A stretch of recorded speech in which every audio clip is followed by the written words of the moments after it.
스승님 감사합니다. 제 처의 질문을 대신 전달하겠습니다. 장모님이 지난 1월에 간암으로 확진받고 딱 3주간 투병하다가 돌아가셨습니다. 제가 그 사이 처와 장모님에게 강의를 전달하였고 2, 3주 정도 강의를 듣고 처가 질문을 하였습니다. 장모님은 처가 쪽 친척 일가를 물질적, 정신적으로 이끌고 계셨던 분이셨습니다. 처가 이해하기에는 항상 노력하셨고 일가를 위해 사신 분이셨는데 너무 갑작스럽게 가시니까 이걸 어떻게 바르게 이해해야 하는지 또 어떤 공부가 있는지 물음을 구하였습니다. 예. 우리는 육신을 받아갖고 살기도 하고 육신을 놓고 가기도 합니다. 그런다고 살고 죽느냐? 아니. 이 육신을 가지고 이 생에 일할 수도 있고 내가 육신을 놓고 나면 내 영혼이 가는 거예요. 영혼은 죽고 사는 놈이냐? 아니에요. 어디에 가서 무엇을 하느냐지. 영혼은 영혼 불멸이다. 영혼은 죽는 놈이 아니에요. 영혼은 비물질이고 이 자연의 원소이기 때문에 소멸되지 않는 것이다. 내가 탁해지면 탁해진 데서 이렇게 헤맬 수는 있어도 소멸되는 것은 아니다. 그럼 우리가 가족이 형성이 되는데 이거는 인연법으로 됩니다. 지금 이야기하는 혈육의 가족을 이야기하는 겁니다. 근데 가족하니까 두루뭉실 다 모이니까 지금 뭐 우리가 혈육이면 다 가족인 줄 아는데 요거는 혈육의 인연법의 가족을 이야기하는 거예요. 그러면 이 가족이 모일 때는 어떻게 되느냐? 팀웍이 이루어졌다. 부부가 만들어지면 팀웍이 이루어졌다. 너희들이 일을 같이 하라고 팀웍을 만들어준 거다. 팀웍을 만들어줬는데 한 사람이 먼저 갔다. 이래 되면 무언가를 깨우치라고 지금 희생하고 갔다. 그러면 남은 사람들이 울고 불고 있다가 죽어보면 되느냐? 간 사람은 얼을 기려야 된다. 그것은 간 사람의 몫까지 우리가 맡아서 의무를 행해야 된다.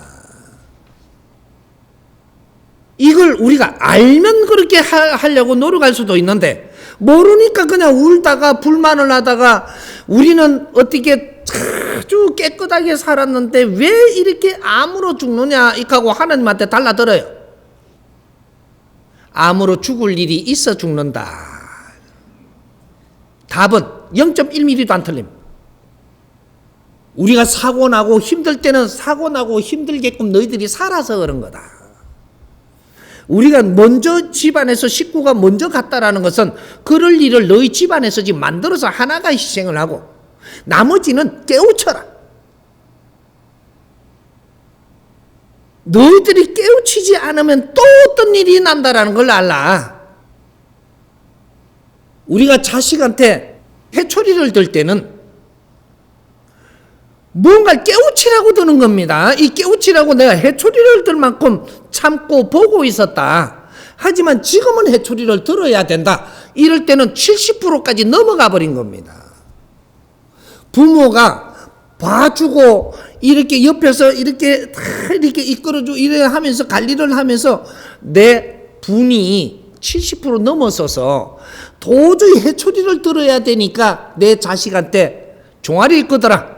그러고 회초리를 때리는 거거든요. 이렇게 때릴 때는 부모 가슴이 어떻게 돼요? 좋은갑에 찢어져요. 내 자식 종아리를 힘껏 치면 내 가슴은 더 찢어지고 살살 치면 쬐매이 찢어지고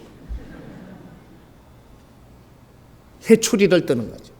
우리 집안에 사고가 하나 난다. 하나님이 회초리를 뜨는 겁니다. 바르게 인식해야 돼.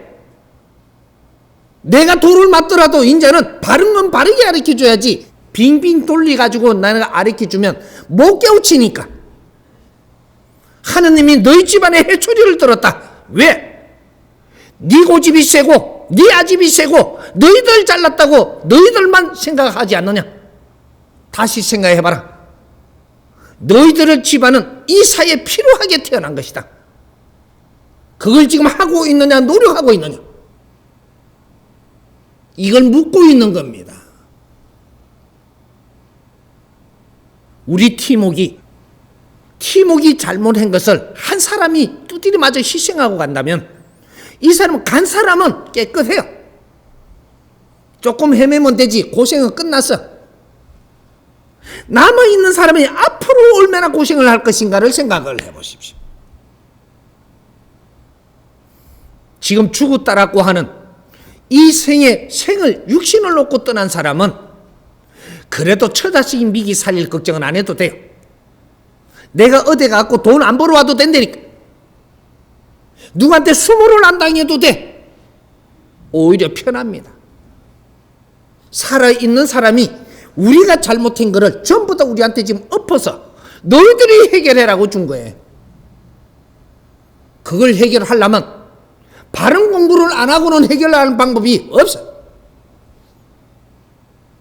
우리 집안이 어려움을 겪었다면 분명히 우리 집안에 잘못이 있고 뭔가 이 사이에 우리가 할 일을 못 했기 때문에 그러고 잘났다고 사니까 한 대 두드려 맞은 것이야.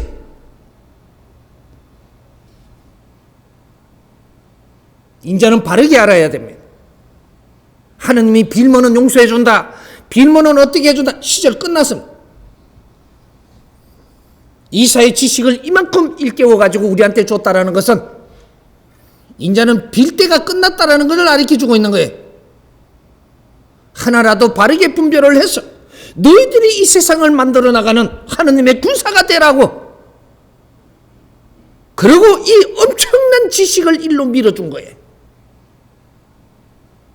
이걸 지식을 받아가지고 우리는 인류를 걱정했던가 이 사회를 걱정했던가.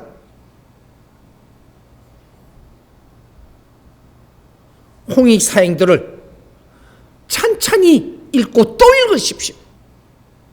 이것만이 해답입니다.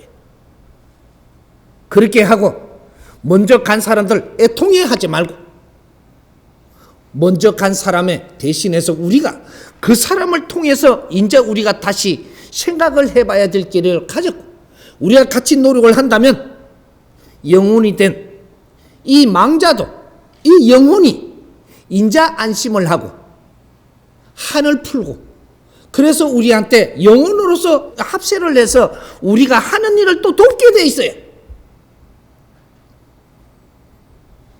먼저 갔다라고 애통하게 생각하지 마십시오. 아직까지 간 게 아니고 우리 주위에 있어요. 팀은 절대 떠나지 않습니다. 팀이 할 일을 이루든 망하든 둘 중에 될 때까지는 떠나지 못합니다. 먼저 돌아가신 분들은 그분들을 안심하게끔 만들어주는 거 우리가 노력하는 거예요. 우리가 노력하지 않고 뭔가를 다시 새로운 삶을 못 사니까 한 사람이 희생해 가면서 또 일깨워 주는구나. 이래가 그걸 공부하는 자식. 앞으로 우리가 이 장면 문화를 할 때 뭐라 그러죠? 사람 죽으면 가는 데 있죠. 그거 가가지고 아이고 지랄하지 마세요 이제. 뭘 알고 아이고래. 디고 하든지.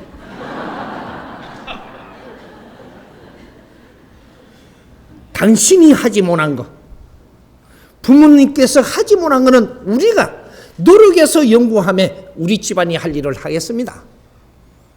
이런 걸 같이 논하는 자리가 돼야 되는 거예요. 시커먼 옷 좀 입고 가지 말고 의상도 곱게 좀 잘 입고 부모님이 쳐다볼 때 시커멓게 해갖고 와가지고 도대체 영원히 쳐다보니까 저것들이 울고 인상 쓰고 이러니까 보기 좋겠어요. 그래도 매무시도 조금 갖추고 너무 화려하게 막 이렇게 좀 난한 옷은 입지 말고 조금 그래도 잘 갖춰 입고 점잖게 이래 왔어들 우리가 같이 노력도 앞으로 해보자.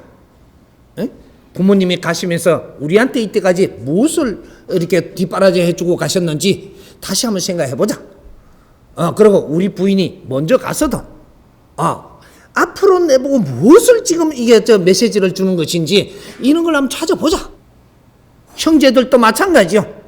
이런 것들을 우리가 만져가는 연구를 하면서 가야 되는 것이 그것이 지식인 사회라고 하는 겁니다. 무득대고 울고 매달리고 거기에도 또 한이 맺히가 또 이 복수하고 이런 짓거리 하지 말고 간 사람들의 이 우리가 희생에 보람이 있도록 해줘야 되는 게 그게 남은 사람들이 해야 되는 거예요.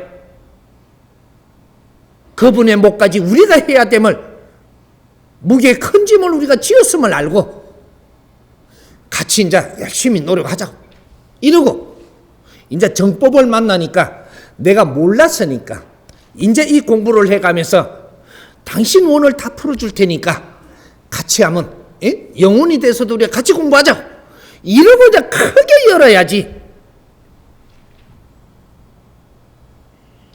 떠나시면 다시 못 잡는 거예요.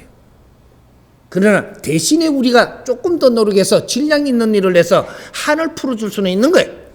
그래야 윤회를 빨리 해오지. 희생한 분들이 이걸 우리가 성화를 시키면 윤회를 빨리 해오고 더 좋은 조건에 태어나는 거예요.